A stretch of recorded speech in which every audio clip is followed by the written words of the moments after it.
Frederick and Mary of Denmark boarded their floating palace, embarking on a journey to visit Sweden and Norway as planned. They commenced their first international voyage as royals aboard the royal yacht Dannebrog. With anticipation, the monarchs appeared at Copenhagen port after midday. Their voyage across the open sea would span several days, during which they would seize the opportunity to visit their neighbors Sweden and Norway respectively.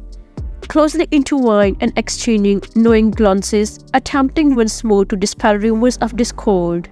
The couple stepped onto the royal yacht, bidding farewell to the hundreds of spectators gathered to bid it due to their new monarch, as announced by the Danish royal family. The king and queen would arrive in Sweden on May 6th with a 2-day stay planned. This time would suffice for meeting with the Swedish royal family, with whom they shared excellent relations beyond their institutional roles. On May 14th, they would dock in Norway, where they would introduce themselves to King Harald and Queen Sonja.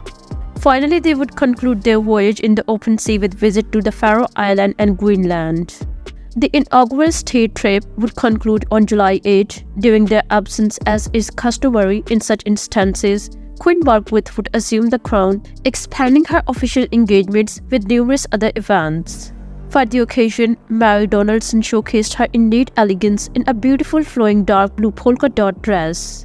The very elegant and comfortable midi-length dress, distinguished by its voluminous sleeves and high neckline, was elevated to the highest level by the Queen, pairing it with a mesh and featherhead piece in the form of a convenient band.